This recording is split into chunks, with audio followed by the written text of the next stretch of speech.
ఎక్కడన్నా మొన్న సంగారెడ్డి అక్కడక్కడ తిరిగి వస్తున్నట్టున్నారు, ఏమైంది మళ్ళీ ఏమైంది జరిగింది అక్కడ? అంటే మనం కొత్తగా ఏం చేసేది లేదు. అది కొన్ని 80లకి వెళ్ళి ఉమ్, అక్కడ కొంతమంది గిరిజనులు వ్యవసాయం చేసుకుంటూ ఉన్నారు. ఉమ్, వాళ్ళు చట్టబద్ధంగా ప్రభుత్వానికి ట్యాక్సులు కట్టి ఉమ్, ప్రభుత్వానికి రుసుము చెల్లించి ఉమ్, ఆర్డీఓ ముద్రలేసి ఉమ్, ఈ పొలాలలో వీళ్ళు చేసుకుంటున్నారు, వీళ్ళు ఉంటున్నారు అని చెప్పేసి బాజాబ్తా వాళ్ళకు ఆ, స్థలాలు ఇవ్వడం జరిగింది. ఓకే.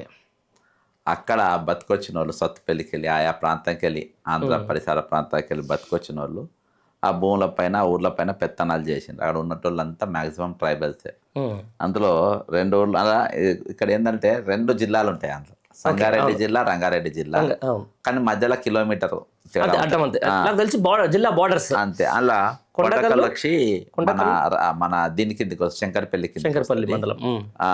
ఇంకోటి అది వెలిమల వచ్చి రామచంద్రపురం మండలం కిందకి అది సంగారెడ్డి జిల్లా. సంగారెడ్డి జిల్లాకి వస్తుంది. అవును. అయితే ఈ 2 గ్రామాల మధ్యలో నేను ఈ బిహెచ్ఎల్కి వెళ్ళిపోయిన ఊర్లకు, ఉమ్, ఇంత లోపలికి వచ్చింది ఏంది, ఇక్కడ కూడా కబ్జాలు చేస్తుండా అని అనుకున్నా. ఉమ్, తీరా అక్కడ పోయి చూసి మొత్తం వాళ్ళ జాగలలో ఒక తండా వదిలేసి తండాకు పెద్ద గోడ కట్టి ఇటోడు అటు రాకుండా అటోడు ఇటు రాకుండా పెద్ద కట్టి ఉమ్, నిన్నటికి 12వ రోజు వాళ్ళు దీక్ష చేయబట్టి ఉమ్. నేను పోయినా కట్టి అవతల లివిటర్ రాకుండా మొత్తం పెట్టి కబ్జా చేసి పెట్టారు బాజాబ్తా. ఎవరు? అందులో పొంగులేటి శ్రీనివాస్ రెడ్డి ఉమ్, ప్రధానంగా పడుతుంది. ఇది ఒరిజినల్ దీని పితామహుడు అంతా మిస్టర్ నవీన్ మిత్తల్ గారు. ఓ, అప్పుడు పొంగిలేటి శ్రీనివాస్ రెడ్డి బీఆర్ఎస్ ఉన్నాడు. Okay, okay. అప్పటికెళ్ళి ఆయన కన్ను ఉంది అనుకుంటా, దానిపైన ఉమ్, కన్ను ఉంది. గల ప్రభుత్వంలో పొంగిలేటిది పప్పులు ఉడకలే కదా, అవును, అవును. ఇప్పుడు రెవెన్యూ మంత్రి అయ్యిండు. ఉమ్, పీక తినాలని చెప్పేసి మొత్తం కలిసి స్కెచ్ చేసాను. ఉమ్, వేస్తే ఇక నేను దానిపైన నేను మొత్తం స్టడీ చేసిన, ఉమ్, ఖైదాలు చూసిన, డాక్యుమెంట్ చూసిన, అంతా చూసిన తర్వాత అక్కడ దాదాపు ఒక 217 ఎకరాల వరకు ప్రభుత్వ భూమి కూడా ఉంది. ఓహో.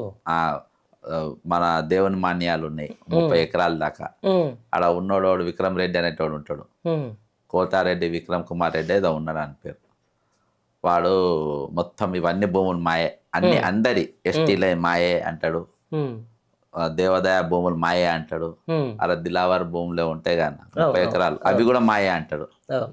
అని మొత్తము అక్కడ అపర్ణ కన్స్ట్రక్షన్స్కు వాళ్ళకు వీళ్ళకు ఇంకో నిత్యానంద్ అనేటోనికి ఉహు, అందరికి ఇచ్చిండ్రు. అందులో ఈయన రెవెన్యూ మంత్రి మొత్తము నవీన్ మిత్తల్ వీళ్ళు మొత్తం మీద వేసుకొని చేసుకున్నారు మొత్తం. మొత్తం దీని మీద నేను ఇవాళ అయితే జాతీయ ఎస్సీ కమిషన్ కూడా పోయి కలిసిండ్రు. ఉహు, పోయి కలిసి జాతీయ ఎస్సీ కమిషన్ బీజేపీ నాయకుడు ఉండే పోయి వాళ్ళ 4 సార్లు వాళ్ళ కాళ్ళ మీద పడ్డారంట. కనీసం ఒక్కసారి కూడా ఇవాళ దాకా రానికి లేదు. ఆయన బీజేపీ.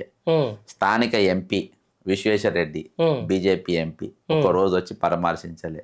ఉమ్, స్థానిక ఎమ్మెల్యే ఇప్పుడు బీఆర్ఎస్ ఉండో మరి కాంగ్రెస్ ఉండో నాకు తెలియదు, కాళీ యాదయ్య చేవెళ్ళ. అవును. సరే ఆడ కూడా మైపాల్ రెడ్డి పక్కన వస్తాడు, ఇక్కడ అక్కడ ఆయన గుర్రాలి. కాబట్టి ఈరోజు వాళ్ళను 12 రోజులు ఇవాళ 13 రోజులు ఇంకా దీక్షకి ఎంత అంటే అంత దిగుతామన్న టైంలో వాళ్ళు ఉన్నారు. అసలు ఎస్టీ కమిషన్ వాళ్ళు వస్తామని వాళ్ళు వస్తలేరు. ఉమ్, ఇటు స్థానిక ఎమ్మెల్యే మద్దతు తెలుపుతలేరు. స్థానిక ఎంపీ విశ్వేశ్వరరెడ్డి అన్నట్టు ఆయన నీతి నిజాయితీకి మారు పేరు, అవును. నా అంత సుఖం పూసలేదు, నేను పాలన కలితుంటది కానీ నా స్వభావంలో కలితుండేది ఉమ్, అని చెప్పుకునే ఆయన మరి అక్కడ నిమ్న జాతీయులు దీక్షలు చేస్తూ ఉంటారు, వాళ్ళ భూముల కోసం కొట్లాడుతూ ఉంటే మీరు మద్దతు తెలపాల్సిన బాధ్యత, అవును. లేకుంటే వాళ్ళ భూములు కాదంటే మీ భూములే కాదు మీకు ఎక్కడ భూములు అని చెప్పి వాళ్ళకన్నా చెప్పి ఏదో ఒకటి పెద్ద మనిషితనం అయితే నువ్వు తీసుకోవాలి కదా. ఇవాళ దాకా వాళ్ళు దీక్షలు చేస్తూ ఉంటే పట్టించుకో ఆడోళ్ళు మగోళ్ళు. ఇంకోటి ఏంటి తెలుసా, నాకు వీడియో క్లిప్ మీకు సన్నునే మీకు పంపిస్తా. ఉమ్, బౌన్సర్లను పెట్టి ప్రైవేట్ సైన్యం పెట్టి ఉమ్, పొంగిలే ఇవ్వాలి ఎవరన్నా.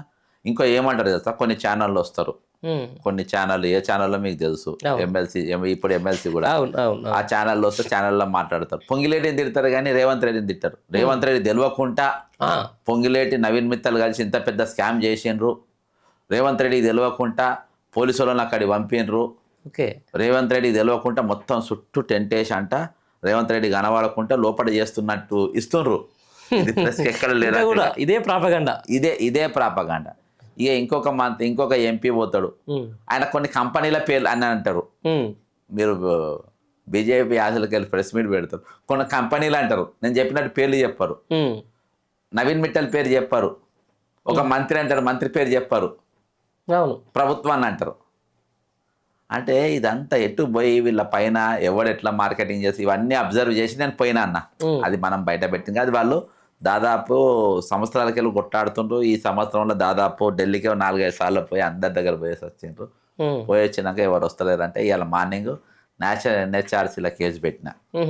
మా ఫ్రెండ్ ఒక అడ్వకేట్ ఢిల్లీలో ఉంటాడు ఎప్పుడు నాకు అందుబాటులో, ఆయనతో పెట్టించిన వీళ్ళందరి మీద పొంగిలేటి మీద ముందు SC ST అట్రాసిటీ కేసు పెట్టాలి.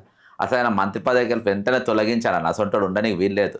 తెల్లాలేస్తే అన్ని సెటిల్మెంట్లే. ఇప్పుడు అక్కడ దొరికిండా ఏడా కాంట్రాక్ట్ వర్కర్ అన్న, కాంట్రాక్ట్ వర్క్ అని చెప్పేసి కోడంగల్లా ఇరిగేషన్ ఈయనకి ఇద్దామని పెట్టిండ్రు. నేను కాంట్రాక్టర్నే కానీ నాకు ఇయ్యరా అని చెప్పేసి నేను పైసలు పెట్టుబడి పెట్టిన కాంగ్రెస్ క్యాండిడేట్లను గెలిపియనికి. పొద్దుమాపు నేను తిరిగిన ఖమ్మంలో పాలేరోళ్లను అందరిని అవలగాలని చేయడానికి నాకు తలప్రాణం తొక్కొచ్చింది. మీరు నాకు ఇక్కడ వరకు ఇవ్వాలి. లేదు నువ్వు ఇంత తీసుకో, ఆయనకి ఇంత లేదు ఆయన సగం మేఘాకి సగం ఇస్తే నాకు సగం ఇవ్వాలి. మేఘా ఏం పైనకి వెళ్ళి ఊడిపడ్డా మాకు సరి సగం ఇవ్వాలి అని చెప్పేసి అక్కడ తీసుకుంటా. ఇక్కడ భూముల కాడికి వచ్చేటరకు ఇంట్లో నాకు పైసలు ఇంట్లో రావాలని చెప్పి ఇక్కడ వచ్చి కూర్చుంటా. ఆడు చేయబట్టి పార్టీకి నష్టం తప్ప ప్రజలకు నష్టం తప్ప నాకు ఉపయోగం ఏముందన్న.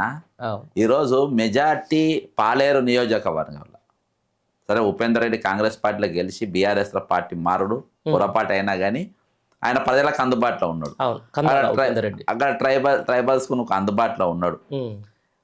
ఈరోజు ఆయనను కాదని చెప్పి ఈ సిపాయికి ఓటేసిండ్రు.